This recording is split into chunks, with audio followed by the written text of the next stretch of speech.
Good evening, everyone. This is Mayor Nick Helmer, City of Prospect Heights, for a meeting of the council, workshop, and we're prepared to begin the meeting.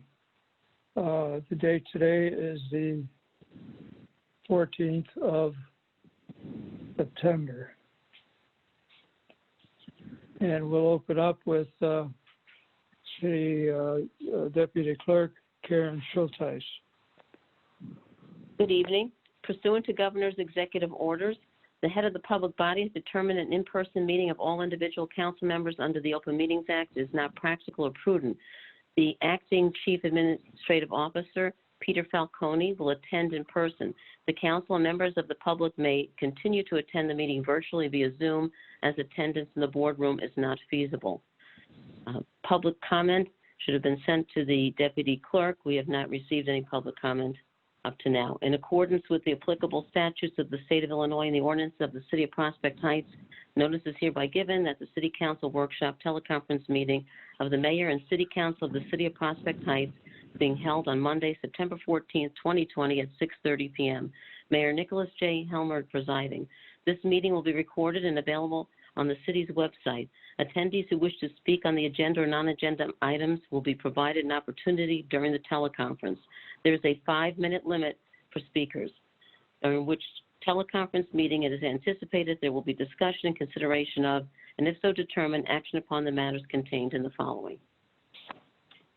I imagine some of you are on Zoom with camera work. I am not, and neither is Karen. We are on the telephone, so we'll stay in touch and hopefully do things right. Call to order for a roll call, please. Thank you. Alderman Ludwigson. Here. Alderman Dolick. Here. Alderman Morgan Adams.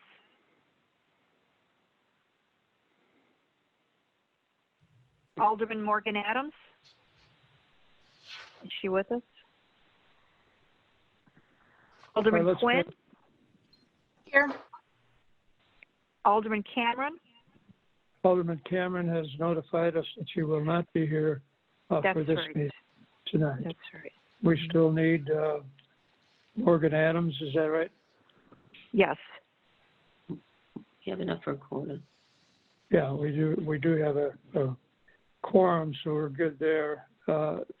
If and when she comes in, let's remind her to check in. Approval of minutes. Peter, do you have that? Approval of minutes. Thank we you. can. Okay, go ahead, clerk. Yes, so we need an approval of minutes for the August 10th, 2020 special teleconference city council meeting minutes. I'll make a motion to approve as presented. I'll second. We have a motion, we have a second. Any further discussion? Let's take a roll call, please. Alderman Ludwigson. Aye. Alderman Morgan Adams. Alderman Dolick. Aye. Alderman Quinn. Aye.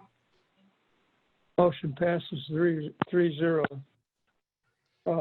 Peter, appointments, confirmations, and proclamations, if any. Thank you very much, sir. And just for the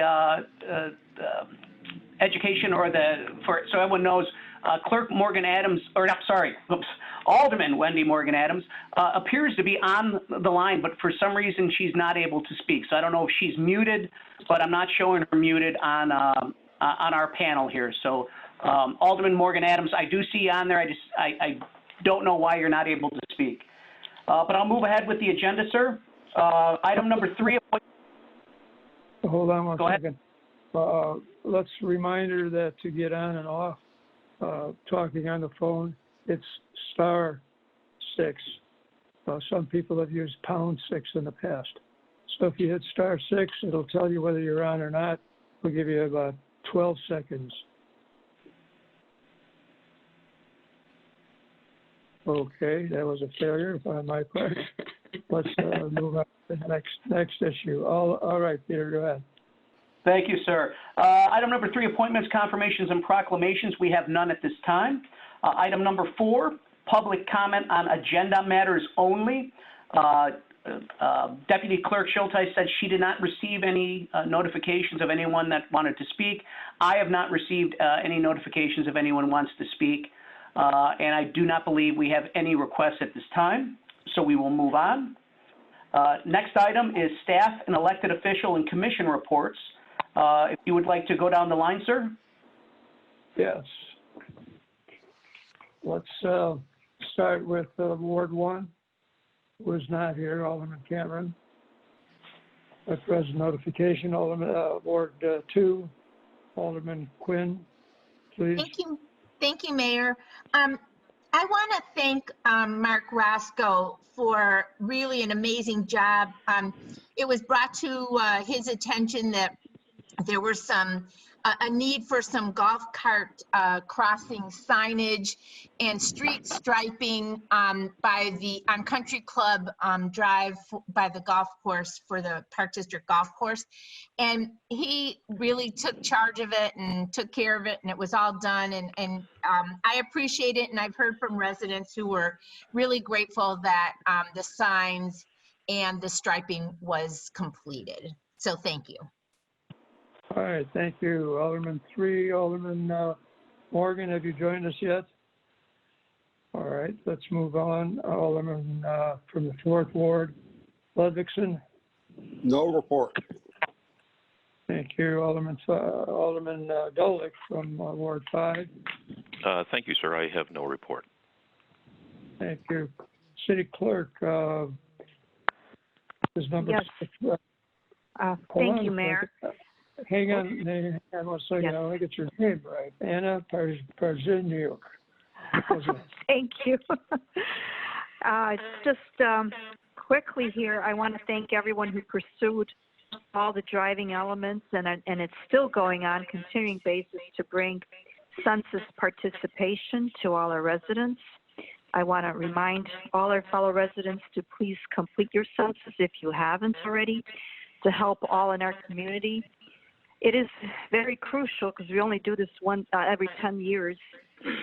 Some of the things that could happen if not all are counted in the U.S., obviously we want all in our community to be counted, because here are some of the negatives if we don't get everyone counted. States could lose representations in Congress, loss of school funding or other programs. These are all reasons why we need everyone's numbers, everyone's to be counted. Community of color could get less in funding for health care, money for roads, bridges, and transportation. All those could fall short or not go to the right place. Businesses might be stuck with flawed data for important decisions. And finally, federal and state funding could be at risk. Hang on, please. I think that's all right. I'm done. Just wanted to remind everyone. I believe we have Alderman Morgan Adams online. Yes, I hear several times. Thank you, Clerk Przyanuk. How's that? Thank That's a you. little better. Okay, Treasurer Tibbetts, please. No report tonight, Mr. Mayor. All right, thank you. We have Alderman Wendy Morgan Adams on the line, being present at approximately 20 minutes to 7 minutes. Alderman Morgan Adams, are you there?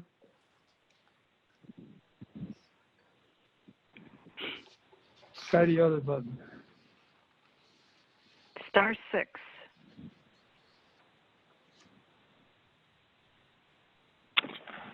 Clerk Morgan Adams, if you're using your computer's microphone, you may want to try calling in by the phone. There may be an issue with your computer microphone. All right, but she was just in the crowd. Thank you. We've got some other issues to deal with. Peter, you have some thoughts, or not thoughts, but direction to clarify tabling of the issue regarding executive session minutes regarding Crown. Absolutely, sir. We do have, there's a resolution on the agenda. It's Resolution 2021 that we're going to ask council to table to a later date. That is primarily because while the minutes are will remain confidential, we don't want to do a blank ability.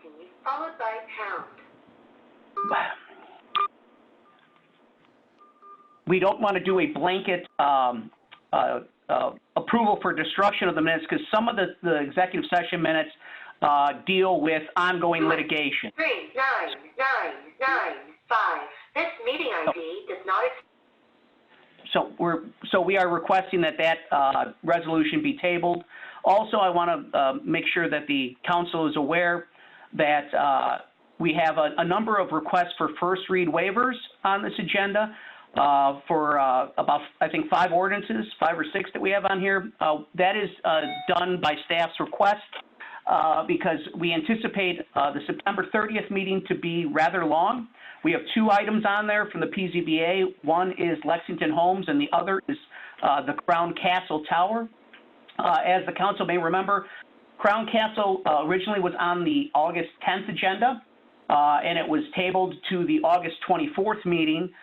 We didn't have an August 24th meeting because Crown Castle was not ready at that time. So they asked us to put it on this meeting, September 14th. However, they let us know via mail or by a letter that on August 31st that they were still not ready and asked that it be officially deferred consideration of the application until the September 30th meeting. At their request, we've approved that, so Crown Castle will be on the September 30th meeting, and along with Lexington Homes, that's why we're doing the request for first read waivers, so that we get as much done from this meeting as possible and nothing carries over. So with that, I want to go into... Well, ask for a motion to table the Crown situation. Someone will table that issue till next meeting. So moved. We have a motion. Do we have a second? Second. We have a motion. We have a second. Any additional comments, please? There being none, take a roll call. Alderman Dolick, Aye. Alderman Ludvigson, Aye. Alderman Morgan Adams, Alderman Quinn. Aye. Motion passes 3-0. And can you spell out the motion so I can ask for a motion, Peter, on the Lexington situation? With there's no action needed on that, sir. The Crown Castle is already going to be on the table it's already put on the September 30th agenda, so there's no action needed. No further actions? All right, correct, let's move on. Absolutely. So for new business, let me start. We have Ordinance 2028. We have a request for first read waiver. This is an ordinance granting certain variations for the property at 213 Shannon Drive, Prospect Heights. This would allow the reduction of the required setback from 15 feet to 11 feet in the required side yard for the construction of an addition to the existing attached garage.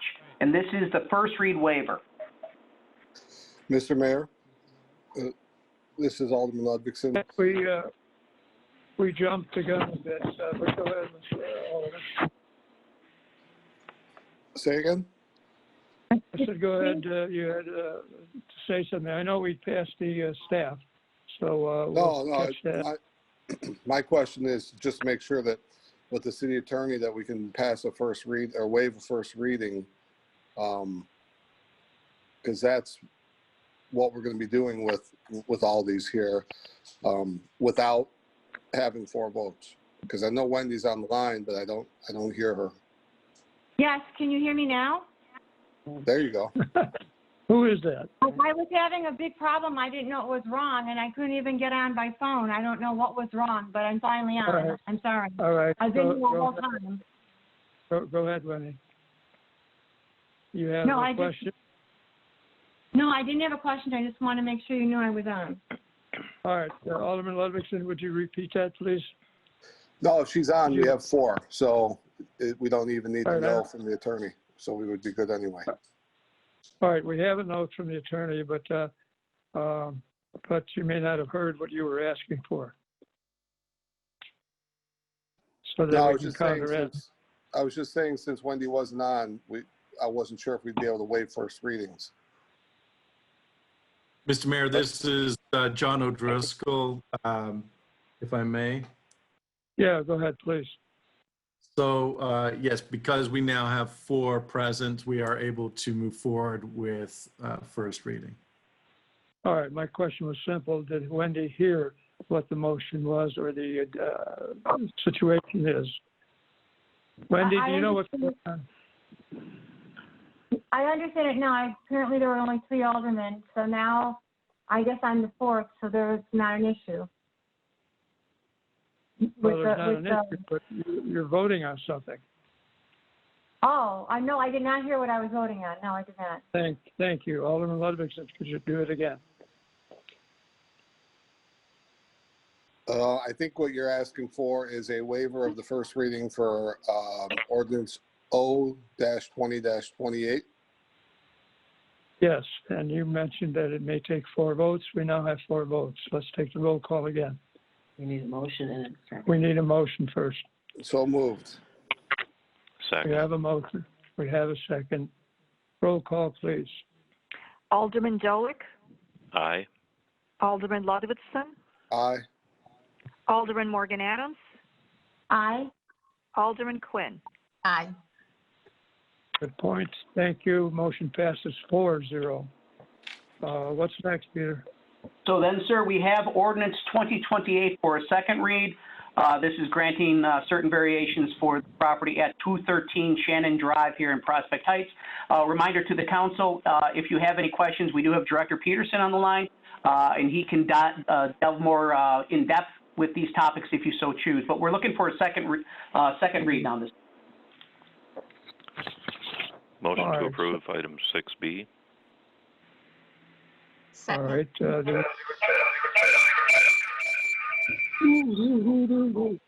Don't turn your phones off of Moody. All right, let's do it again. We had some interference there. What is the motion, Peter? Peter, you can't make the motion, but what? Sir, No, this was Alderman Dolick. I was making a motion to approve item 6B for the second reading. All right, do we need a reading of that motion, of that item, or can we just go ahead? Second. I second it. We have a second, so therefore we can go ahead. Roll call. We need a roll call, please. Alderman Ludwigson, Aye. Alderman Dolick, Aye. Alderman Morgan Adams, Aye. Alderman Quinn.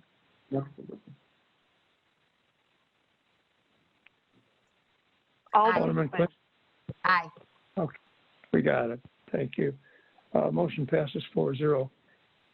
So are we going on to C, Peter? we're on to C now, sir. This is also a request for first read waiver for ordinance 2029. This is an ordinance granting certain variations for the property at 100 South Wheeling Road here in Prospect Heights. And this is a variation to allow the increase of lot coverage for a shed from 200 square feet to 288 square feet. The PZBA voted 7-0 to recommend this, sir. So this is the first read request waiver. This is a this is a reading to proceed. We had a second reading. Have I got that right? This is a request for first read waiver. This is the first reading, sir, so we need approval to waive the first reading. All right, we need approval to waive the first reading. Can I get a motion to that effect? So moved. Yes, Second. go ahead. Second. We have a motion, we have a second. Any further discussion? There being none, we don't need to vote on a first reading. So, Roll call. Yes, you do, Mayor. It's a waiver of first reading. Waiver. oh, because of the second. Well, that's what I said. All right, thank you. Motion is duly noted, and let's have a roll call, please. Alderman Morgan Adams, Aye. Alderman Ludwigson, Aye.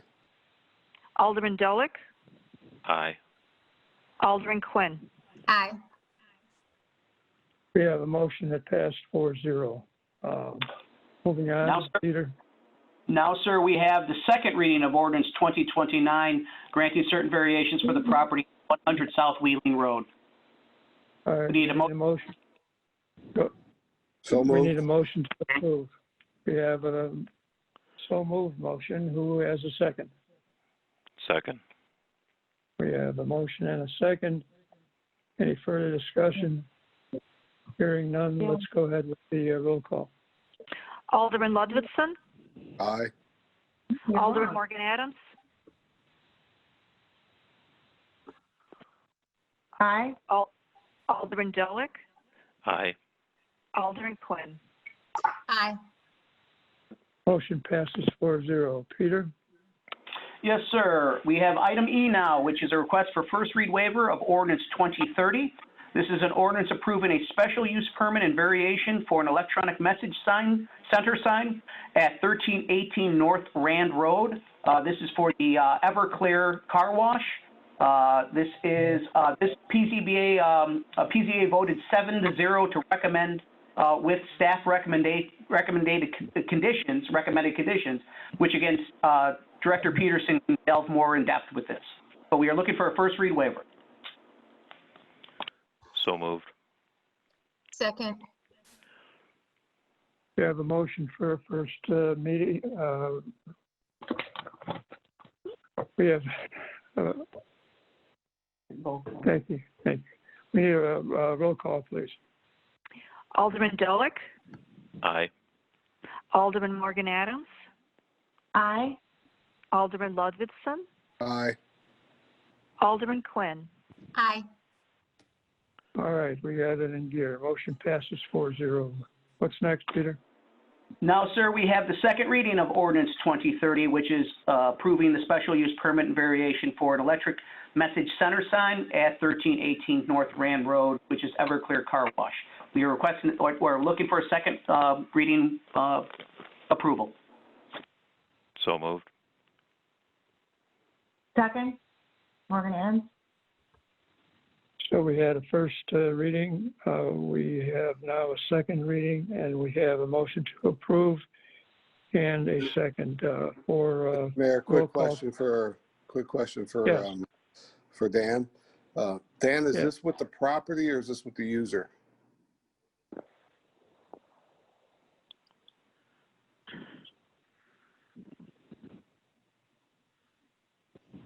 Dan?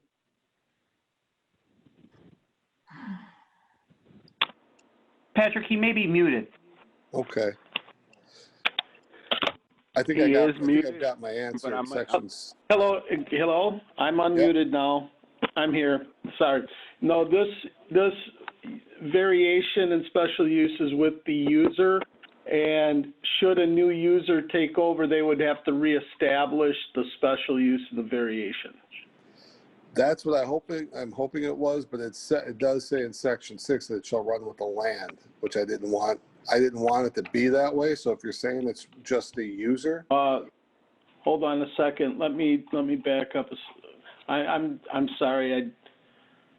You know what? The variation and runs with the land. It should have been, and the special use goes with the user, because the sign could stay with the land.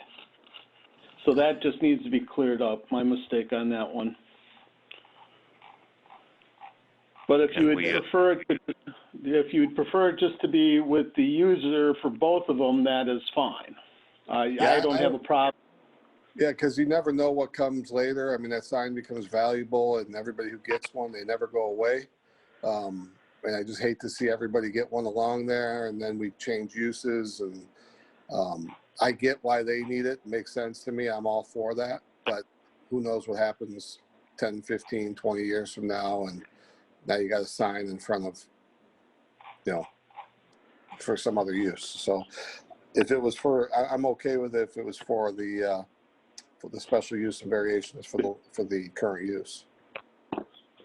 The applicant is on, Ms. Eunice Lee is on the call. From a staff perspective, we're fine. Typically, special uses are for the user and not for the land. So, the use. So, Can we correct that? we can correct that. Okay, this thanks. is Alderman Dolick. Can I just ask a quick question, Mr. Mayor? Yes, please. I was just going to ask, can we amend that so that it is just for the user and not the land, and still vote on it tonight? Or does this have to wait for a second reading if we correct this?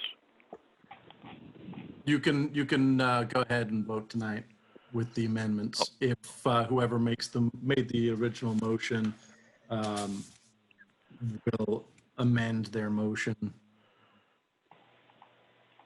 Okay.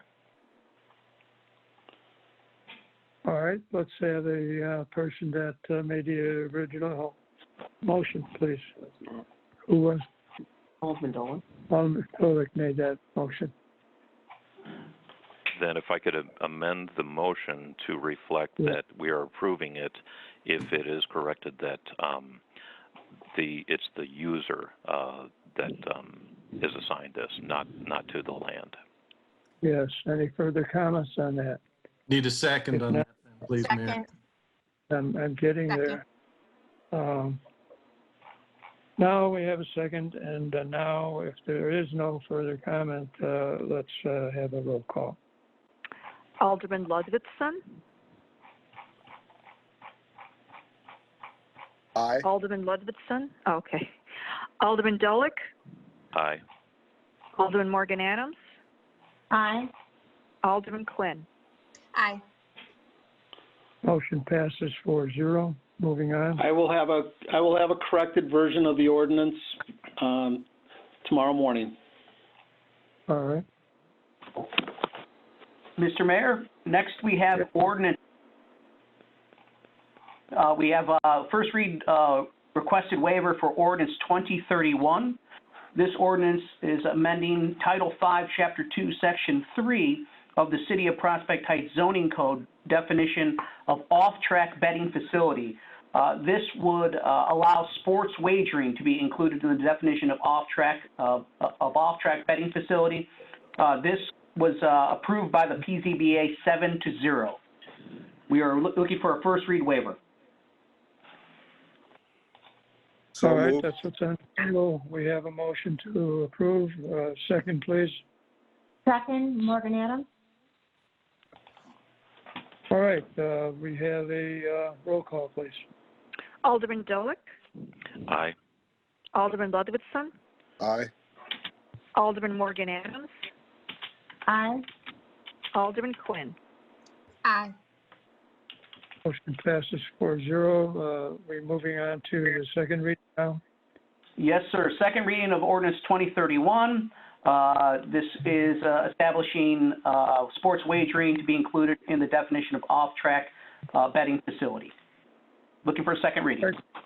I need to So interrupt you, Peter. The J item says 2032, and you keep repeating 2031. What have I got wrong? He's on H. I found it. Thank you. All right, so Motion we to have approve. we have a second. Second. Second, Morgan Adams. All right, let's have a roll call then. Alderman Ludwigson. Aye. Alderman Morgan Adams. Aye. Alderman Quinn. Aye. Alderman Dolick. Aye. We have a motion passed 4-0. Moving on. Yes, sir. Item I is a request for a first read waiver of ordinance 2032. This is an ordinance amending Title 5, Chapter 3, Section 4G of the City of Prospect Heights Zoning Code table of permitted accessory buildings, structures, and uses. This establishes that basketball hoops, portable sport nets, and tree swings are permitted recreational equipment. This was passed by the PZBA 7-0. We are looking for a first read waiver. So moved. You're looking for a first reading waiver. So moved. We have a motion. Second. We have a second. Discussion. All right, let's go with a roll call. Alderman Dolick, Aye. Alderman Morgan Adams, Aye. Alderman Ludwigson, Aye.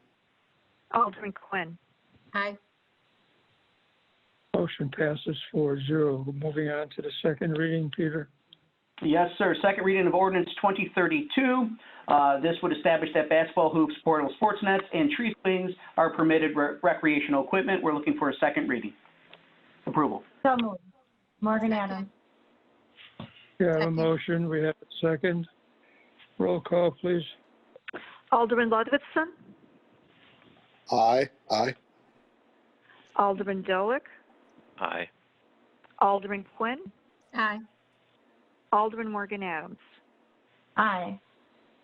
Motion passes 4-0. Peter? Yes, sir. Item K, this is a request for first read waiver of Ordinance 2033. This ordinance is directing the sale of surplus property, a police vehicle, a 2011 Ford Crown Victoria for surplus property. We want to sell this.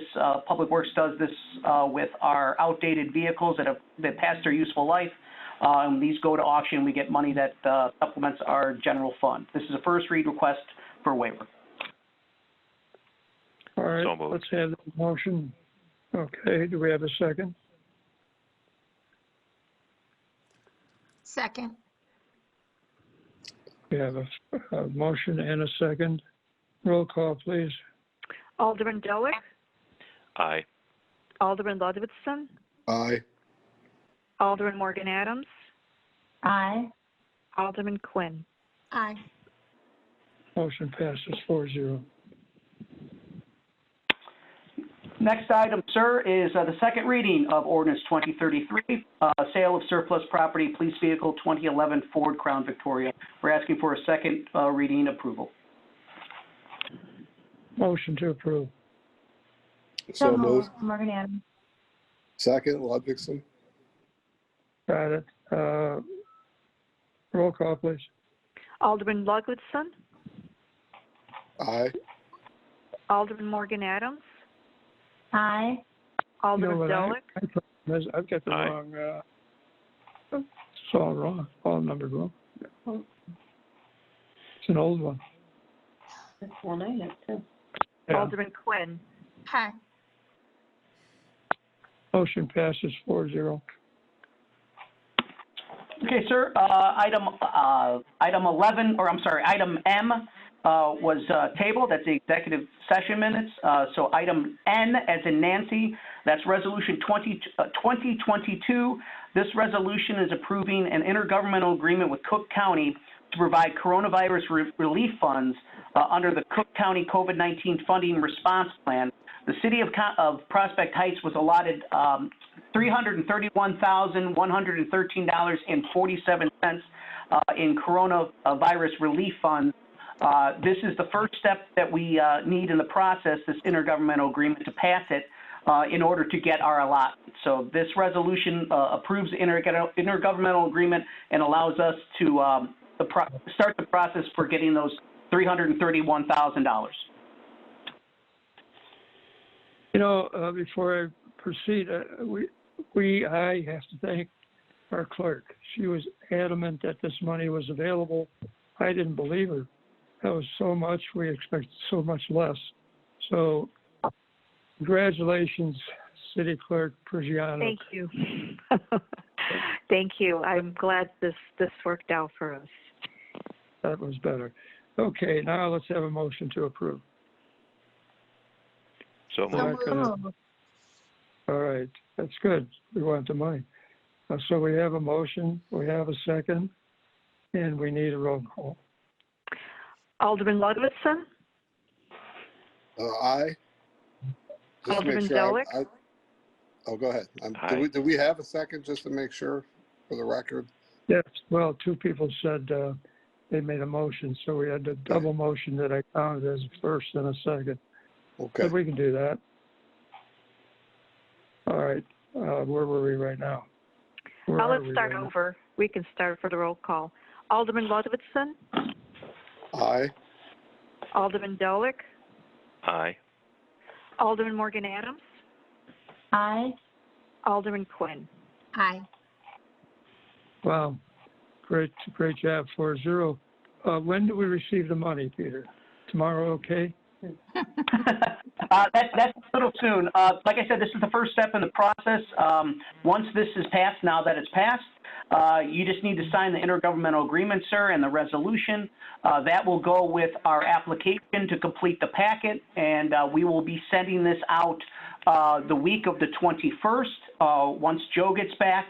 And we should receive the funds within a week to 2 weeks, so I'm optimistic we should have the funds before my birthday on October 7th. So that'll be a nice birthday present for me and for the city. Wonderful. All right. Next up, Let's next up, hold sir. off. Yeah, well, is it next up old business? Yes, sir. All right, let's hold off on that a moment. I'd like to get some comments from the staff. Okay. Assistant Administrator, that's you. Wow, Peter, what do you have to say? I'll keep it short and sweet. I want to thank the kind words by Clerk Joanna about the efforts of the city on the census. We don't have all the information yet, but the information we do have currently shows that we are about 3.5% higher in participation than we were 10 years ago for self-participation. That does not include the tremendous push that we have done as of late, partnering with our census, and kudos, major kudos go out to our social workers, Casey and Rebecca, because they have filled a language void from our census, from the census enumerators. The census enumerators, none of them stationed in Prospect Heights spoke Spanish. So Casey and Rebecca have an invaluable resource to shadow them, to walk with them, going door to door to break that language barrier. They've also attended events for census events to get participation up as well. Along those lines, we do have some census participation events that are on the horizon. We have a movie in the park, Pixar's Onward, will be at Willow Trails Park on Friday the 18th. Movie will start at 7:30 p.m. This is partnership with River Trails Park District. We will have census enumerators and our census outreach liaisons on site to help people complete the census. We also have a drive-in movie, Grease, that'll be on Saturday at the Prospect Heights Park District, Barry Morava Center. That will also start at 7:30 p.m. We will have our census liaisons there as well to help people fill out the census. And not confirmed yet, but we're very hopeful that we will have a concert in the park with a Spanish band. That will be hopefully Sunday, the 20th of September, approximately 1 to 4 p.m. And that is also in cooperation with River Trails Park District. The Sunday, the 20th, has not been confirmed yet. I'm still waiting on the talent, but we are hopeful that that will be able to be put on as well. So please, aldermen, residents, everyone is welcome to attend these events. These events are in our e-news and will be on the website, or are on the website, for more information. Thank you, Mr. Mayor. Great, thank you. Was that a question, Alderman Quinn? No? Not for me. Okay, thank you. Ward 3, Alderman Wendy Morgan, from lately to the dinner. Adams. I'm sorry about the problems I was having earlier. I have no report tonight. Go ahead. Start. No report.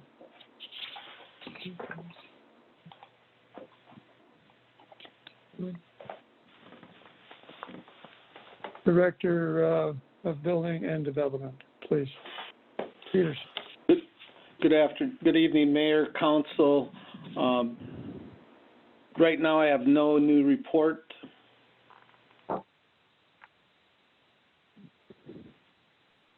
Well, Director Peterson, you're wiping the streets with money, new businesses and new happenings. And, by the way, probably maybe not the right question on an agenda, but there's a lot of talk about not funding the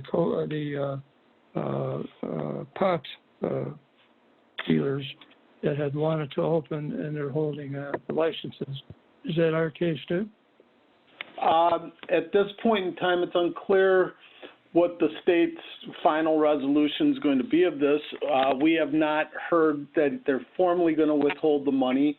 Right now, we're scheduled to get, we got our paperwork in. We'll be eligible to get, right now on track to be getting our money at the beginning of the year once they open it up, which, by the way, they are at the point of rough inspections. The work is progressing. They were delayed a little bit because of materials, contractors getting supplies in a timely fashion. But in terms of, has a final rule been set on withholding or diverting cannabis retail sales taxes? I have not heard anything final on that issue.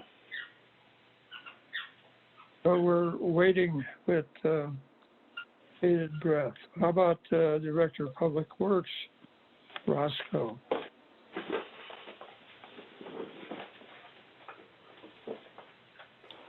Good evening, Mr. Mayor and City Council. And thanks to Alderman Quinn for the comments about the golf cart crossing pass. It was nice to get that little project done. Just a few public works items. There's a few last turf sod issues over on the Schoenbeck Road sidewalk project that'll be completed real soon. The project does have a few trees that are supposed to go in, but due to the timing, we're in fall. The plan is to put those few trees in the spring. That gives them a little bit better chance of surviving with, unfortunately, road salt in a few months from now. So the rest of that project will be 100%. Curious things, IDOT is moving along with the Milwaukee Willow Road bridge ramp replacement quite well. That's still expected to be done by the end of the year. Some of you may notice that Cook County was out working today along Schoenbeck Road near Kenilworth, and that's just on the south edge of the District 23 property. There's been a sinkhole that's been forming along the guardrail, and after quite a bit of conversation, Cook County is out there, started on the repairs today, so we're all thrilled about that. Mr. Mayor, that's about it from Public Works tonight. Thank you. Hold back, your assignment from today on is hold back the rain. How about Police Chief Zalaki? Is he here? Hey, good evening, everyone. I'm out here. I just have one thing. On Friday, we had our application deadline for a police officer position. We got a total of 81 applicants, and we'll be conducting a written test on the 27th of September. And then ones that pass that, we will do interviews and hope to get one hired. And I have an academy slot for January down at the state police. That's all I have. You're moving it along. That's your job. Thank you very much. City Attorney O'Driscoll. Thank you, Mayor. Just briefly, there should be a new executive order from the governor coming out in about 2 weeks' time. Good. So you're talking about virtual meetings or a whole package of something that he's going to come out with? My guess is you're probably looking at an extension of whatever's in place currently. Yeah. All right. What about our city clerk, our city deputy clerk, Karen Schultz? Well, hi, Mayor. Thank you. Just one comment. The September 30th meeting is a Wednesday. It is not a special meeting. It is on our calendar as a regular meeting. The Monday is, we will not be having the meeting on Monday in honor of the Jewish holidays. So just so people know, it is a Wednesday. A Wednesday. Yes. What's wrong with Monday? Oh, there's the Jewish That's the holiday. holiday. So that we moved it to Wednesday. All right, thank you. How about Patrick Colvin? We haven't heard from him in a while. No report, Mayor. Now we heard from you. Wow. Finance Director Grayson. Finance Director. Hi, there? Mayor. This is Assistant Finance Director Bob Tannehill. Sherry's unable to make it tonight. So what we have going right now is the audit is finishing up. There's no major issues brought to our attention, and we're hoping to have it pretty wrapped up in the next couple of weeks. All right, wrap it up. What's going on with anyone else? Free to speak. All right, what do we have with regard to the next several things there? Yes, sir. What else? Topic is old business. We have 7A, which is the second reading of Ordinance 2025. This is an ordinance increasing the number of Class C liquor licenses, which is full liquor, from 3 to 4, and reducing the number of Class C1 liquor licenses, which is beer and wine only, from 4 to 3. And this is at the request of Park Local Restaurant at 421 North Rand Road. This is the former Nico's location. This is a second reading. Yeah, hopefully some of you had the opportunity to stop in. This guy's doing one heck of a job, and I wish him great success for great reasons. So I really hope that works out. So what are we doing with this? Are we approving anything? Peter? Yes, sir. This is second. Peter, you're in charge. Yes, sir. This is a second reading, so we need a motion to approve. All right. Motion to approve. So moved. Morgan Adams. Second. Well, we have a motion, we have a second discussion. What are we approving? The change of a liquor license? One goes into retirement, the other one gets activated, is that right? Well, sir, the liquor license that's currently available right now is a Class C1 license, which is what Nico held. Park Local is asking for a Class C license, which is full liquor. So what we're doing is we're increasing the full liquor license C by 1 and reducing the beer and wine, the Class C1 liquor license by 1. So we're just swapping it. Right, right. And just to, tell you something about that business, it's not a hot dog and hamburger store. It's going to be a well-furnished, good-looking restaurant, and that's what we've been looking for forever. So I'm pleased they're moving along. Dan Peterson, do you know when it might be opening? They're waiting right now to finalize architectural blueprints. I met with them last week. Pretty much they thought they could reuse some of the kitchen equipment, but in reality they're going to be having to refit the whole restaurant with all new, which is good. So their plan right now is to get all the permit plans in by the end of the month. It shouldn't take us long to get that reviewed and then start construction soon thereafter. That's great. I've heard nothing but good reviews for his restaurant in Arlington Heights. So hopefully the same thing will happen here. We need a motion to swap the liquor licenses as discussed. Yes, we just need the roll call now. We're down to roll call. All right. Roll call, please. Alderman Dolick, Aye. Alderman Ludvigson, Aye. Alderman Morgan Adams, Aye. Alderman Quinn. Aye. Motion passes 4-0. Peter? Next item is Ordinance 2026. This is a second reading, but I'm going to defer to Director Peterson on this and let him give the council some background. All right. Thank you very much, Peter, Mayor, and Council. As you recall, this case was up before Council back in August, and it was remanded or recommitted back to the PZBA because the applicant, Mr. Burkowski, who happens to be on the phone this evening, had presented some new evidence, mainly the neighbors' signatures, saying that they were in agreement with the request as long as certain conditions were met. The PZBA did hold, at their last public hearing, they reopened the case and had a discussion. The recommendation was to not approve either of the variations, and that was based upon the standard that the recreational vehicle, the 37-foot vehicle, was already purchased, and it was a self-created hardship. That's what was cited in the meeting. I apologize. I noticed today that you did not get my staff memo of August 28th that spells this out, but that was the reasoning from the Plan Commission. So Mr. Borkowski is on the phone. If you should have any questions of him, but both variations were recommended for denial by the PZBA. All right, and what's the next step? Action on, it'd be action tonight by the council on the ordinance to either approve it in contrast to the PZBA or concur with the PZBA.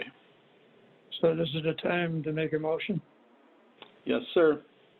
All right, I have a let's have question. mo- Yes, Before ma'am. you, Well, hold it. Questions come after we have something to discuss. Right now, we need a motion to approve. So And a moved. second, and a second, and then we can discuss. You have a second? Anyone? Someone? I'll second it just to discuss it only. That's all that whole process is for. Thank you, though. All right, now, go ahead, Alderman Quinn. it's Alderman Morgan. So my question is, to Director Peterson, is there any reason or benefit to sending this back to PZBA? I understood there was additional further new evidence, or am I incorrect about that? That's what my packet said. I had submitted a staff report of the findings from the PZBA hearing of August 27th, in which the new evidence was heard and was denied. And I didn't catch this until late this afternoon and did not have an opportunity to get you the memo back out. So it's not something that, there's nothing new to be submitted to the Plan Commission PZBA at this time. They've heard the new testimony, saw the new evidence, and they ruled that due to the fact that the recreational vehicle was a self-created hardship, they couldn't grant that variation, and subsequently the driveway was necessary to support the camper, so therefore they denied the driveway as well. They did state that should Mr. and Mrs. Borkowski get a compliant trailer, that they would be then fine with the driveway and they could bring the driveway variation forward. Thank you, Director Peterson. This is Alderman Ludwigson. My comments are, although the ZBA might feel it's okay to bring back the driveway variance, we see people wanting to encroach closer and closer to the side yards. This would create a driveway 17 inches off the lot line. My opinion, we can't keep doing that. I know we haven't. I'm not sure we've ever come that close before, but I'm not a fan of these driveways going all the way out to the lot lines, because if the neighbor wants to do it, you're going to have connected driveways between each house all the way through town. And to me, that's not what Prospect Heights is about. So I disagree with the ZBA on which way they would see as letting them come back to repetition. I'm not so worried about the trailer. I'm more worried about the driveway. So I'm going to be a no based on the driveway itself, or just on this whole thing because of the driveway. Same. I have a question, Morgan Yes, Adams. ma'am. Can the lot line be reduced based on the size of the vehicle or no? This is for Director Peterson. To go back to the beginning of this case, the applicants had submitted an application for a new driveway on the east side of their house, to the one side of their house. It was approved because at the application it met all the standards for a driveway. Upon inspection, prior to the pouring of the driveway, staff observed that it encroached too close to the property line, and the fact was that there was mechanical equipment on the side of the house that the owner of the property then shifted the driveway to accommodate for the house or the equipment. That also was necessary, so that's why it got closer to begin with. Also, due to the size of the trailer, it was testified to that he needed the extra room to, once he got past the house, to be able to turn the driveway to get the driveway to a compliant level 5 feet from the property line, so that's where he could park it. So the encroachment was to go along the side of the house, where it narrowed down. We've had some zero lot lines. We've had some 1 foot lot lines. This was 18 inches is what he was applying for. But they did recommend denial based on the fact that if they didn't have the trailer, they wouldn't have needed the variation. So the lot line can't be size, it would not accommodate the trailer? If there was not the air conditioning condensers along the side of the house, he could have probably made the driveway work and been compliant. So there's multiple issues that cause it. Mainly, it was the equipment on the side of the house forced him to move the driveway closer to the property line. By moving, and then also too, that also gave him a little more room to swing to be able to move the trailer once he got into the backyard to a compliant location. Because you can store, no, I'm sorry. No, go ahead. Because you can store your trailer, we want your trailer stored in the rear yard 5 feet off the property line. So he can get to that point once he clears the house. So. But it's my understanding that the neighbors on the neighbors all around him don't have any objection. That is correct, and part of the new evidence was the neighbor to the, that it was on the property line abutting where the driveway was going. At the original Plan Commission PZBA meeting, had not agreed to or signed the letter of their no objections. Subsequently, the neighbors, they agreed to the variation request as long as that when he parked this trailer, he moved it farther back to be screened by their garage and some additional existing pine trees.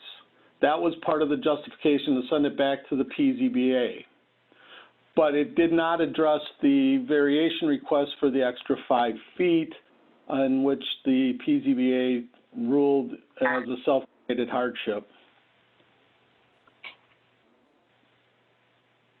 I think it is a self-created hardship, but I don't think that it was realized by the owners when they purchased the vehicle. Probably that it was too big. But we've had situations in town. This is where we have not granted any variations for oversized recreation vehicles in the past.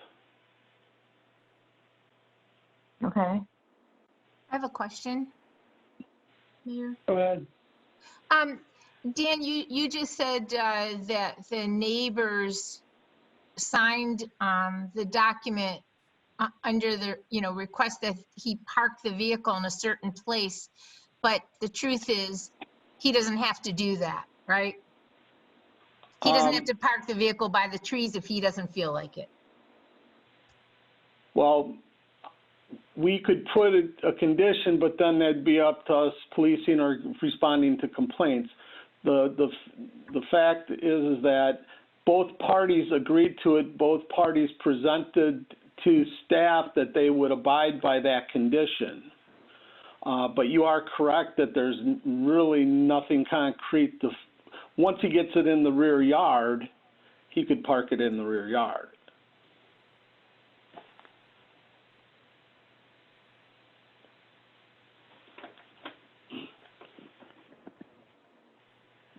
All right, so, Mr. Mayor, one more quick question for Dan.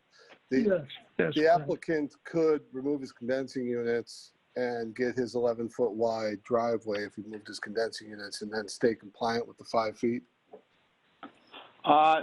From our review, it appears that could be achieved.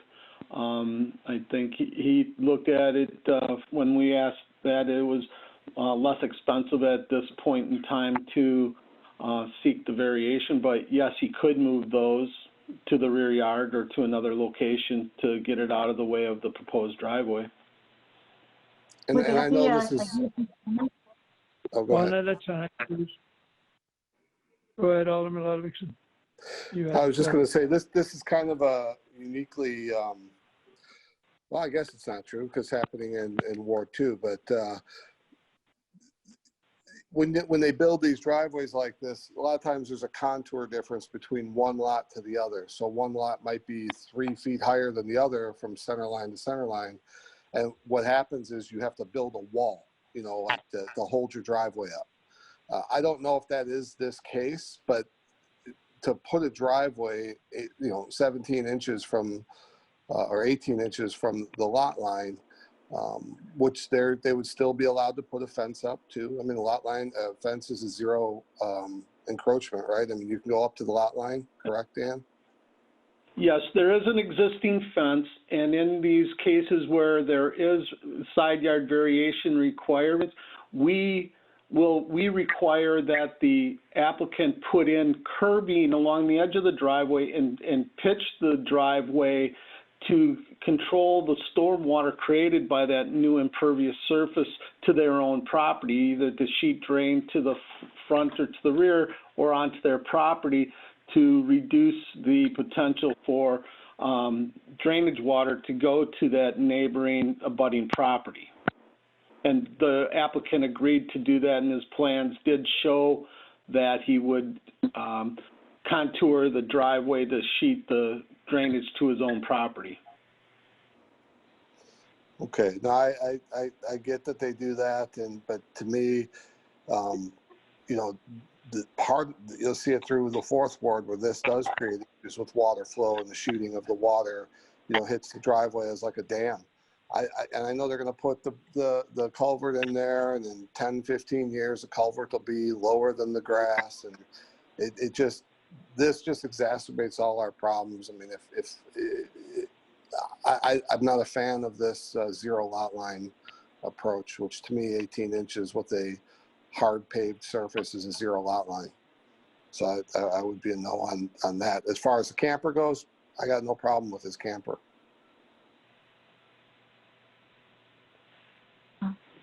Morgan Adams, I just have a question. If the cost is not prohibitive, if he's willing to move the HVAC and the other equipment that's over there to make room, I would have no problem with approving this, because then it wouldn't be an issue. It would be compliant. And just so everybody's clear, the PZBA did not have an issue with the driveway variation. It's just that because of the variation of the oversized RV, which is causing the request for the driveway variation.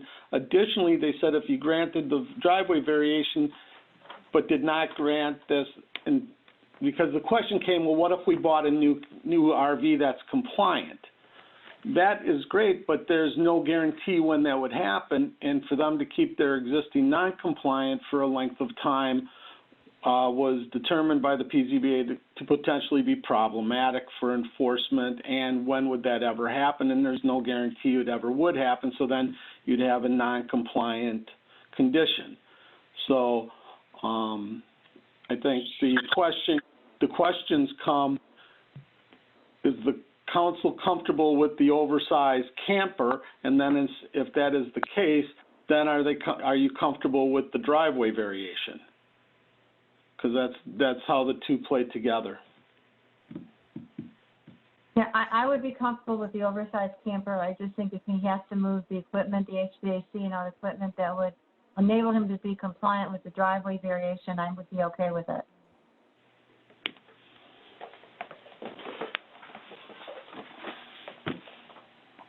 I agree with you. I'm not opposed to the camper in the backyard, even if it is bigger. Unfortunately, sounds like the council, or at least myself and Alderman Adams are opposite of what the ZBA feels. So it sounds like they would deny this going back to them anyway, just based on the camper, even if they didn't need it for the driveway. So, Dan, we can't approve this in two parts, can we, tonight? I would have to defer that to Attorney O'Driscoll. I think it's been up for once. It was sent back. It came back. I think it's should be up for action, and it would need to be a 3/5 vote on the matter to overturn a denial. 2/3. 2/3, excuse me, 2/3. Yep. But I believe Oh, go ahead.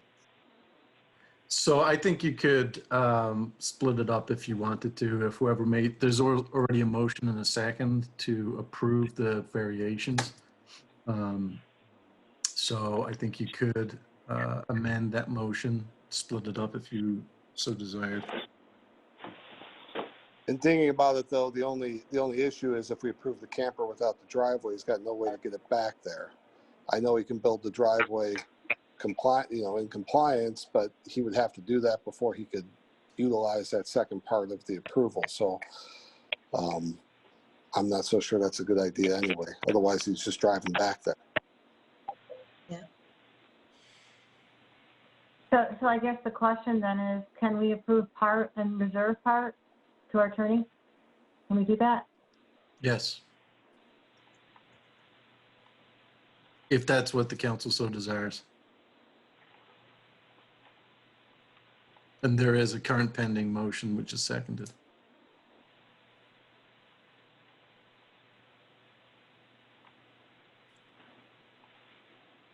So then the motion would be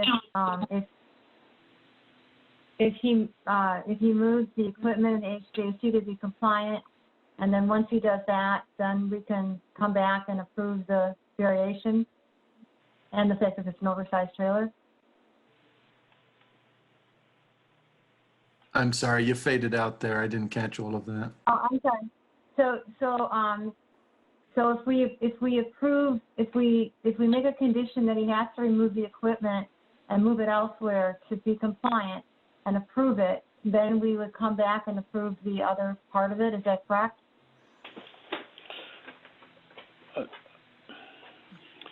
I think, Alderman Adams, that if you're going to grant the variation for reverse the recommendation of the PZBA on the camper, and then allow that, but the condition is that it has to have a compliant, that could all be one. And correct me if I'm wrong, John.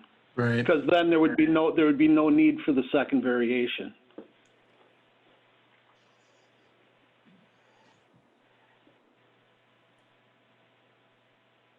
So Dan, are you saying that you want them to come back and, go through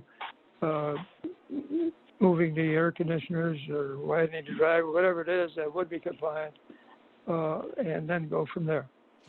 No, Mayor, the response is that Alderman Morgan Adams asked if they could approve the camper after they make the driveway compliant and move the equipment. The question comes, and maybe Mr. Borkowski can answer this, he's on the phone, is he willing to move his air conditioning equipment, or does he want to move forward with the variation request, and which will then put the question on the table. But if the council approves the oversized RV with the condition that, hey, you can have it, but you have to have a code compliant driveway, which means that he'd have to make the driveway compliant before he could park the oversized camper in the rear yard because he can't get to the rear yard. Then there's no need for the driveway variation. So it would only be acting upon the one variation to approve an oversized camper. Alderman Ludwigson, say your final piece. No, I just, again, I'm not, I like that if we're going to approve an oversized camper, that we're approving it per size, so we're not opening this up to whatever they want to put back there. My whole issue is with with that driveway. Again, I don't like these driveways going right up to the lot line like that. I mean, we have 5-foot setback. If somebody needs a foot because something's wrong or their house is too wide, that's one thing, but going 3.5 feet into the side yard, I just can't live with. So, I mean, I'm okay based on what Dan said, approval of the camper variance and then making that conditioned upon a code compliant driveway. I would be okay with that. Well, why don't we go ahead and deny the motion that's on the floor? He can come back. Can he come back right away, Dan, with a different plan? Oops. I'm sorry, Mayor. I didn't hear all the question. I was looking at something.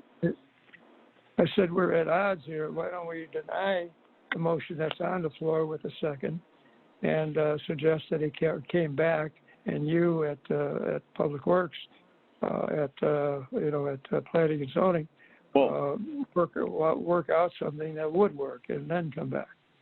Or does he have to wait a year? Is that I believe so. The issue? I'm sorry, Alderman Dolik. One at a time, please. Alderman Dolik. I'm sorry, I was just trying to clarify your statement. Is that tabling the issue and we're not taking action tonight? I suppose we could do it that way. That way we might avoid a 1-year denial. Go ahead, Dan. Mayor, I believe Mr. Borkowski is still on the phone, and I believe, the question should be asked him, is he willing to relocate his equipment? Because if he's not willing to do it, then the question is on the motion for the variation would be what stands. If he's willing to work with the staff to move the air conditioning equipment, then I would recommend tabling this until we can hold it for a meeting or two while we come up with a plan to bring a compliant driveway forward. The question. I think he understands and we understand. Are you on the line, sir? Yes, I am on the line. This is Łukasz Borkowski, owner of 905 Edward. Right. Are you willing Hello, Mayor. to have... Hi, how are you? Are Great. you willing to have this tabled and come back with a workout situation that may, and I say may, be acceptable to the other aldermen also? Absolutely. I will work with Dan Peterson and we'll make sure that the driveway is 5 feet off the line so we could get the camper approved. Yeah. Yes. I appreciate that, but don't quote specifics right now because I'm not sure. Yes, we would. Yes, I'm sorry, Mayor. We would move the AC units. Okay, you're going to do, you think you can do what would satisfy the votes on the councils. Yes. So we need a motion to table this particular issue. First of all, what do we do with the issue that's on the floor? Our attorney is there. What do we do with that? Yes, so whoever made the motion, if they're willing to withdraw that motion, then we can move on to a motion to table it. All right, who made the motion? Matt. Matt Dolick. Are you willing to withdraw your motion and then do a tabling issue? Yes, sir. Thank you, Mayor. I would withdraw my motion to approve and make a motion to table this issue. Thank you. I know it wasn't the motion, but there's no sense dragging this down some more. If it can be done, then we'll work with them. But I'm not sure it can or can't. I'm not suggesting that. So let's go ahead with a motion. First of all, I think we have to vote on withdrawal. Mr. Attorney? You need a second. Second You need it. motion. It's already withdrawn, is my understanding, by the movant, so. Okay, so it's withdrawn. Now we need a new motion, do we? Or just to leave this thing tabled and let's see what happens? Matt moved the table. I believe that Mr. Dolick made a motion to table, so we need a second. Okay, I we would need a second it. second. All right, we have a motion, we have a second to table, and we invite the plaintiff, if you will, to come back, hopefully with a better solution, working with Dan Peterson's staff. Does everybody agree with that? Just a straw vote. Well, first of all, let's go ahead with the motion that's on the table. Roll call, please. Alderman Ludvigson. Aye. Alderman Morgan Adams. Aye. Alderman Dolick. Aye. Alderman Quinn. Aye. All right, so we have a motion to table till the next session. Will that be a workshop session, Dan? Is that the best time? Because we've got quite an issue coming up on the regular meeting. Let's, which is on 30th, so. I think we'll come back 30 days from now, and it'll give us a chance to evaluate what he has to do to move the equipment and put together a good plan to bring back. So I would recommend tabling it for a month. All right, so we table it we can add that. Can we just add that to the motion, Mr. Attorney, or do we need a motion again? No. For tabling for 1 month, time certain. We can just put it on the agenda in a couple of weeks. All right. So it's tabled, and hopefully this can be worked out. Thank you for everybody pitching in on this one. What's next, Peter? Yes, sir. Now we have discussion topics for the workshop meeting. The first is traffic safety policy and procedures discussion. All the elected officials should have received in their agenda packet the new City of Prospect Heights traffic safety analysis and response policy. This policy is a new policy. It's a written policy. The city hadn't had a traffic control device policy in the past, so this is formalizing it. This was put together by Public Works, Police Department, Administration, and the city engineer.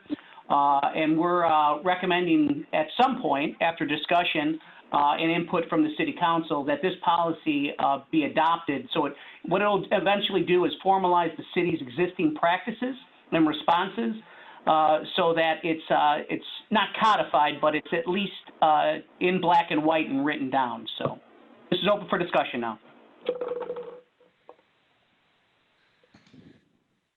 When did we worked on this, the City Council and myself and the police chief worked on this 5 years ago, and maybe 6. Is that what we're saying? Do it over again, or there's a new policy in writing that can be reviewed? I'll defer to Public Works and the Police Department who worked on this with the engineer and with administration. I don't believe this is new per se. I think this is just putting down in writing what the city's policies have always been. It's just a formalization of it. For when someone comes to the city and wants speed control devices such as stop signs. Those are controlled through the uniform traffic control devices. That's handled by the federal government, but also things like speed bumps, which come with a litany of negative externalities that we just want to make sure that the council understands the staff's apprehension for these certain devices, and what we're kind of hoping to show the residents as well, what the city's stance is on these devices. And I'll open it up to either Public Works or the Police Department if they have anything to add. Hey, Peter, if I could add, or Mr. Mayor, if I could add, this is Mark Roscoe. Go ahead. In working with Jim and Joe and even our engineering firm, this just kind of gives us a blueprint to work with. In case we do get a question about adding or taking away something, we have a little something to work off of instead of reinventing the wheel. Like you said, you had worked on it a few years in the past. This gives us a good place to go from. That's what it is. All right, thank you. Any other questions? So at our next meeting for this topic, we'll be at the workshop session, the next workshop session. There are no further comments. We can move on, Peter. Yes, sir. The last discussion topic on the agenda was brought forth by Treasurer Tibbetts, and he would like to discuss or start a discussion about Zoom meetings. So I'll defer to Treasurer Tibbetts. Treasurer Tibbetts, go ahead.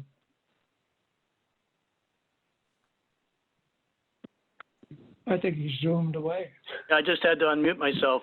Well, it basically has to do with the fact that we recently updated City Hall's recording system, virtually top to bottom. It's all set and ready to go, and of course we have no meetings to record to speak of.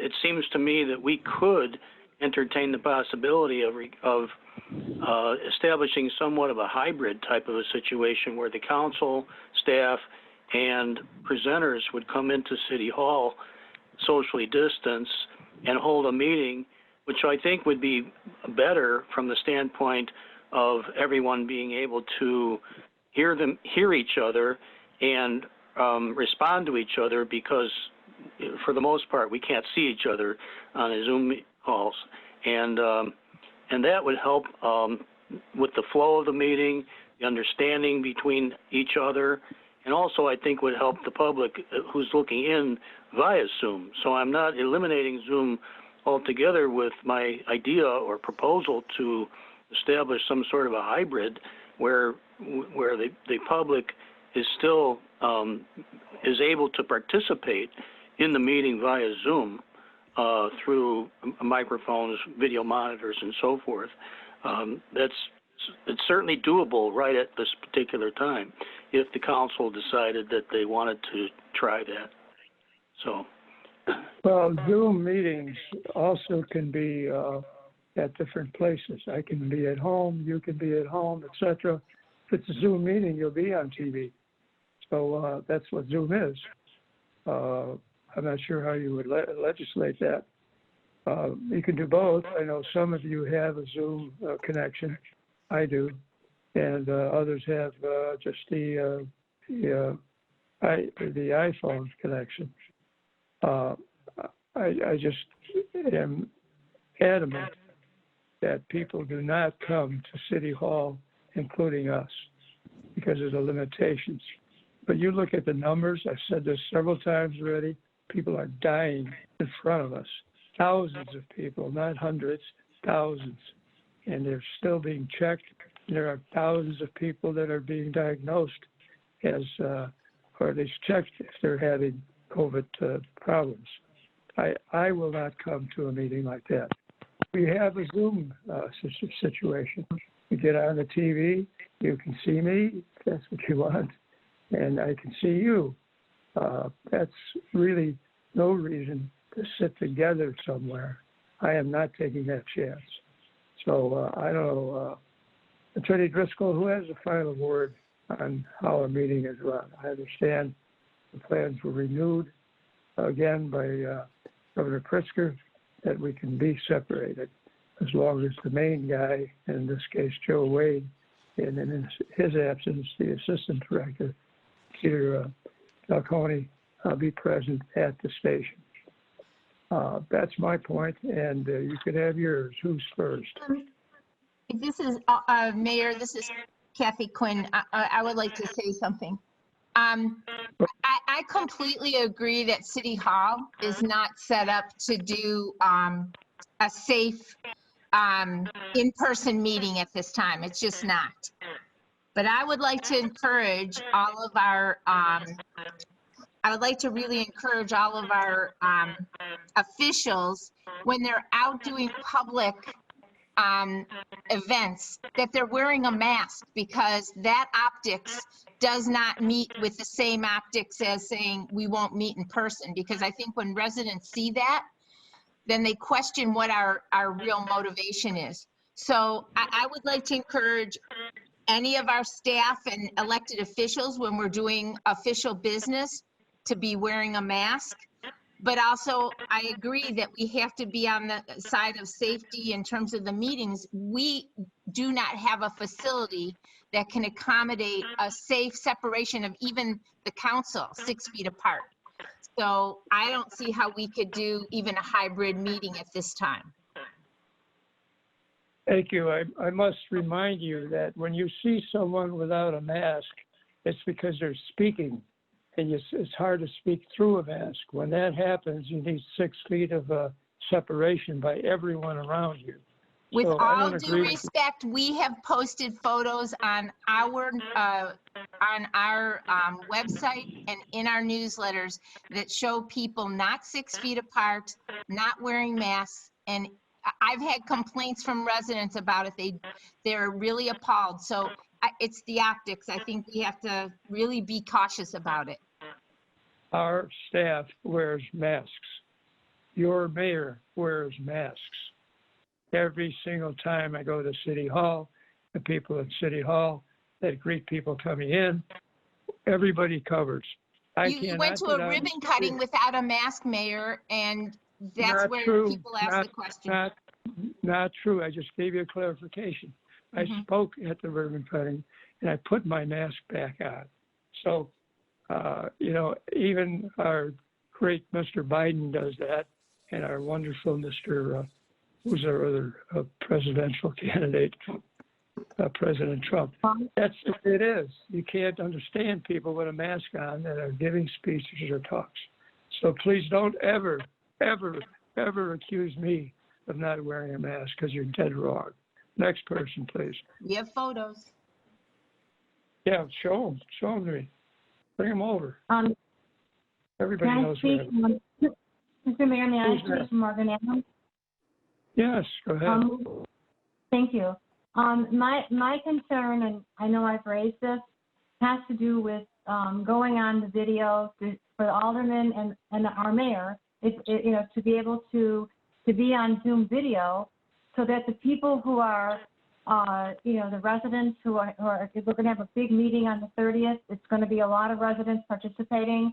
I think they need to see the demeanors and the faces of the alderman and our mayor, so that the elected officials can have visibility to our city and to our residents.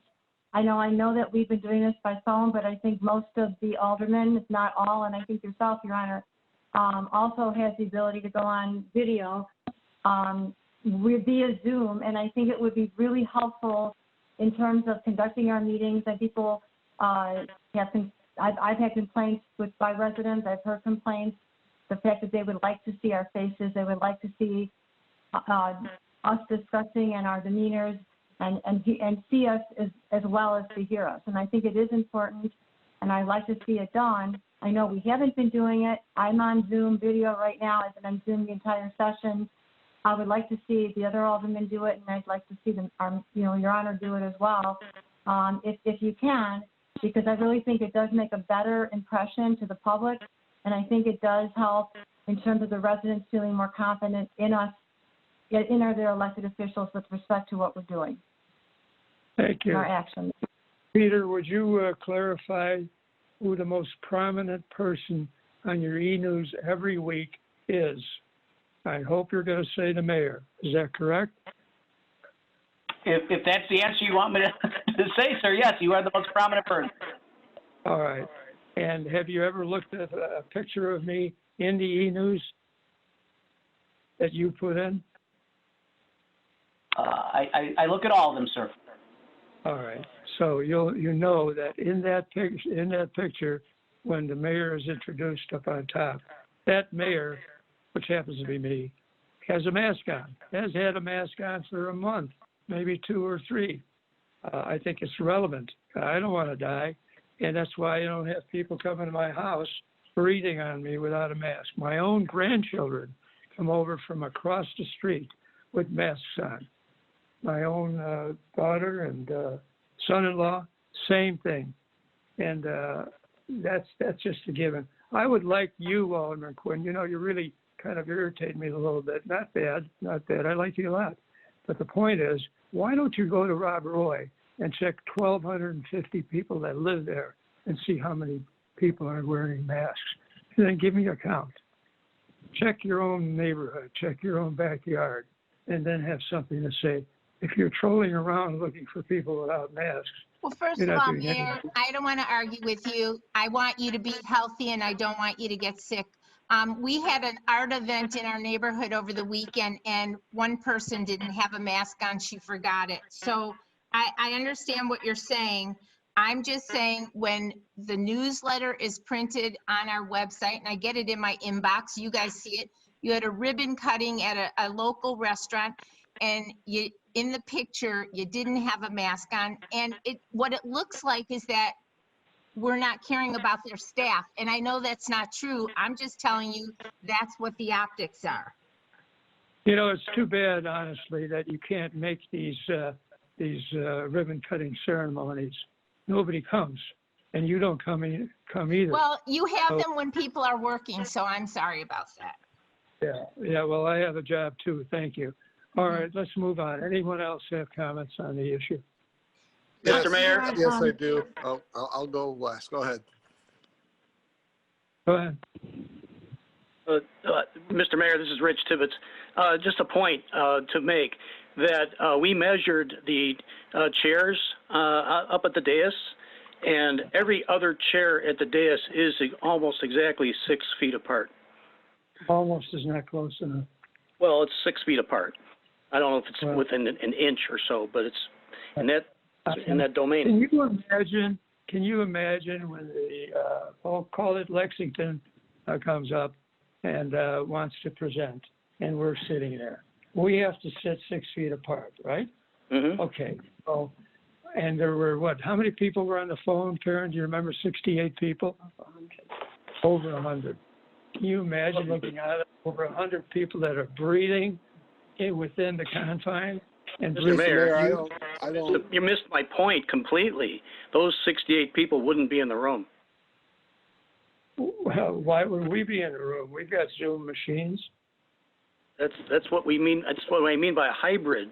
The Zoom meeting would still occur. It's just, I mean, I'm not promoting this. I'm just suggesting that it can be done safely. That's my point. Look, you've been pushing this for one reason only, and that's for the equipment that you bought and you can't use. So why don't you be honest about it? So I'm not taking any more comments. Who's next? Me, just to comment on it. I agree with the hybrid method. I don't, when we have a meeting and we have somebody there presenting in front of us, it is much different than trying to look at your computer at what's on the screen or go into the attachments that have been sent to us.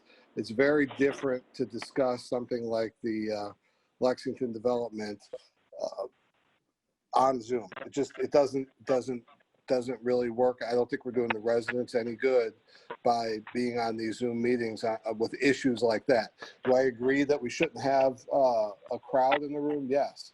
But 214, District 23, there are all kinds of units of government within our boundaries that are already meeting in person. even the mandate or the approval from the state to do this remotely only talks about the alderman. It doesn't say that you can't have the alderman present and then have a remote for the people in order for them to comment, because then they could see what we're seeing and they could see how we react to things and what questions we ask. I'm not suggesting we let everybody in there. I'm not even suggesting we put everybody on the dais. I don't think the chief has to be there. I don't think Public Works has to be on the dais. I don't think, you know, we just have the elected officials, the alderman, the mayor, and when we ask questions of Lexington, it's going to be much more useful than trying to do it like this. That's just my opinion. I'm for having it, but having the elected show up and the presenters, and then using our technology to zoom it out to everybody else and let them ask questions, call in, comment, whatever they want. I don't quite understand what show up means. It sounds like an electioneering or something. People show up. They're there right now. They're taking their chances. And they're talking, they're walking, they're contributing. They're not somewhere sleeping, which they could, I suppose, but they're not. What's the difference? I don't get it. So we get our pictures out there. I don't need my picture. I have that mask on every single E-News every week. I don't care if they recognize me or not. But someone here talking and someone here that wants to work equipment, use the equipment they paid for, I'm not going that way. Where's our attorney? John, are you still there? I am, Mayor, yes. The question is, who determines when and where do people congregate? You told us that the current issue is a continuation of what's been going on.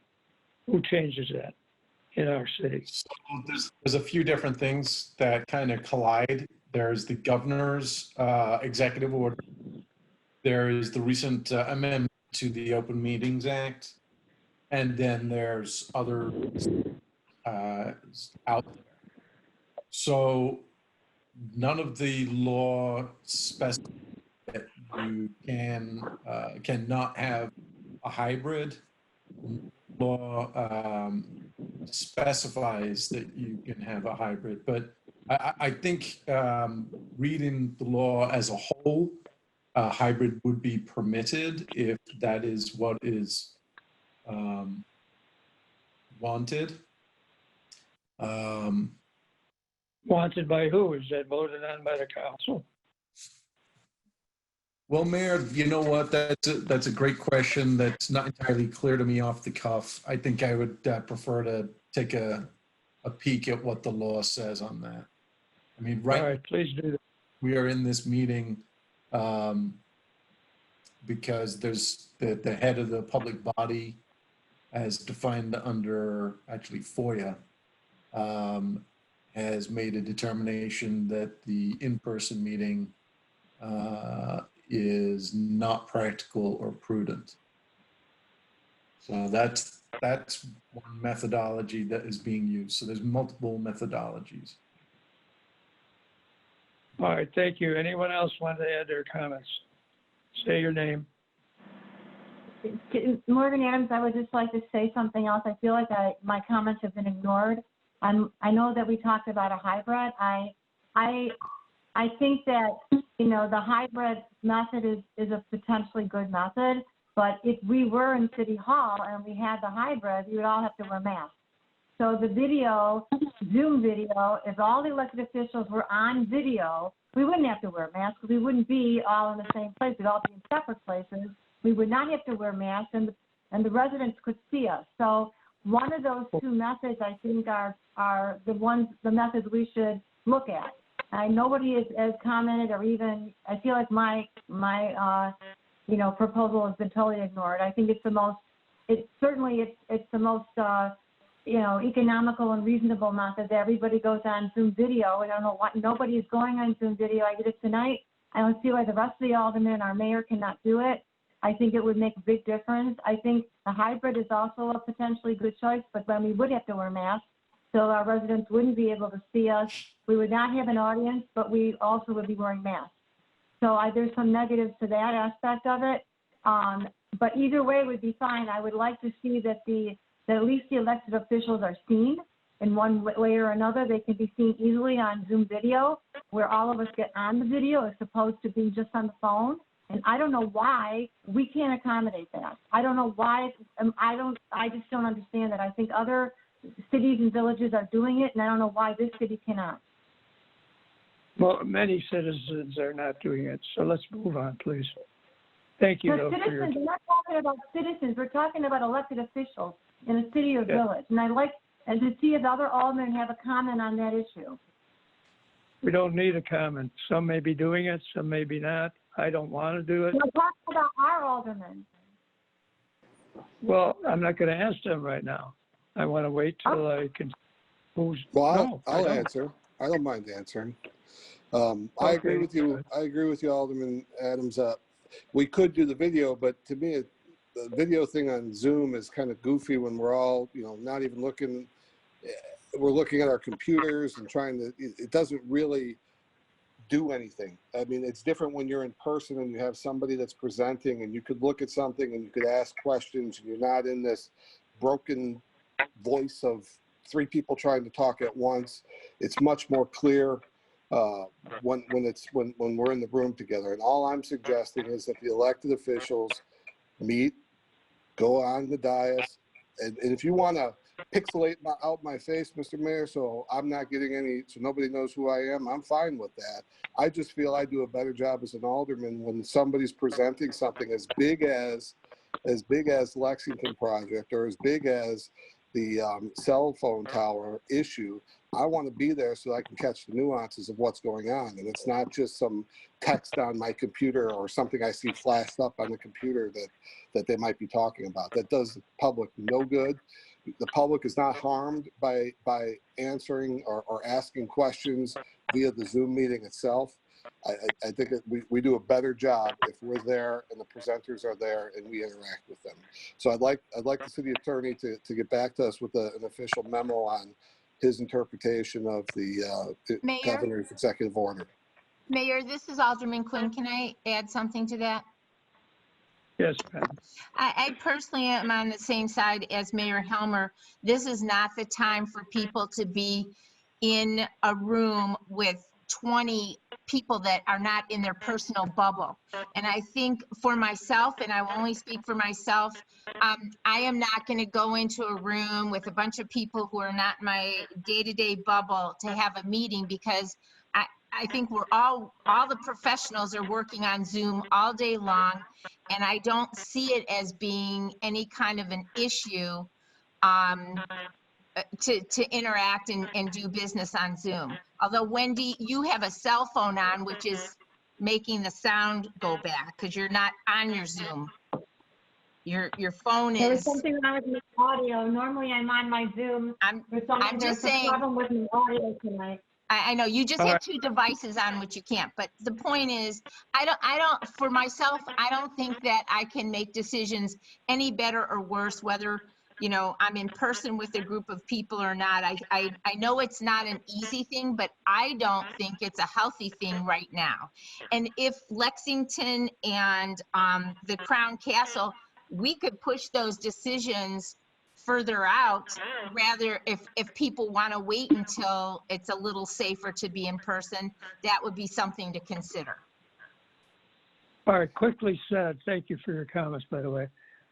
If you listen to Dr. Fauci, he said this is going to be not only around through next year or the first half of next year, but it may be very well around for the next many more months after that. This is not going to change. You got to learn to live with it. I have no problem being on Skype or on, on the Zoom. If some people cannot figure it out, like Wendy this evening had a problem, I understand that. I'm on video. I'm on video. My sound happens to be on my phone at the moment, but I've never had a problem ultimately with the audio. But that's not the issue. The issue is the residents should see us. They should see us. The issues have been discussed. Thank you. Oh, they haven't, because Mr. Mayor, just for the public record, you've been out, we've all been out. unless everybody bought enough food in February, people have been to the grocery store. There will be fewer people in City Hall for our meeting in a hybrid than there will be that you'll pass in a parking lot walking up to Jewel. So I just find it hard to believe that everybody's like they have to be in their bubble in their house during a meeting. But I know, Mr. Mayor, you've been to golf outings. I'm sure everybody else has been face-to-face with other people. You've learned how to adapt with it with the face masks and with the social distancing. You're right, Mayor, this is going to be around a long time, and we've learned how to deal with that. And we're doing the public a disservice by 8 people not meeting at one time. How many people were at the ribbon cutting? There were more than 8 people. So I don't know what the reason is you don't want to do it, but it has nothing to do with social distancing and safety. There if we have 8 people at a meeting. There is no reason. By the way, I have a broken hip. I can hardly walk. So you talk about golf. Maybe that was you playing golf out there. I don't know. But I can't do anything. I can hardly move. I spend most of my time on a couch. So that's the story there. But anyway, let's move on. We've had our opinions. There's no reason to be divisive. There's no reason to put someone down through this, this stuff here. So who else? Anyone else that I have not heard their voice or we have not heard their voice? I'm just going to add just a short thing, Mayor. It's Joanna, City Clerk. Some of these discussions, we're forgetting that there are items to think about that are outside and inside. And the 6-foot distancing, depending on how many news outlets or what you've heard, I've seen it over and over again. That's really the minimum. Many are saying it should actually be more than that, but they're trying to, that's our society way of thinking. What's the minimum? Well, it's not the most safest standard, but they're hoping we could at least do 6 feet. But in many instances and many other discussions I've heard, it should actually be more. So it's just a precarious situation, and that's my opinion. But based on the many things I have read.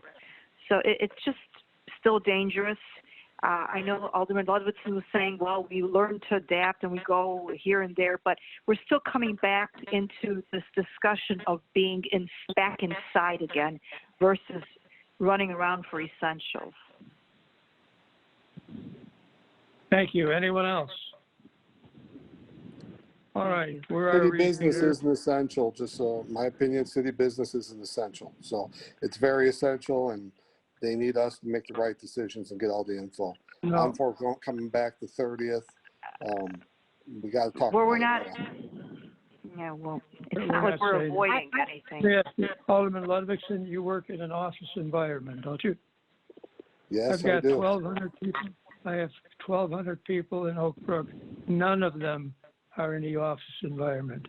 They're on computers, they're on Zoom, they're on all kinds of things.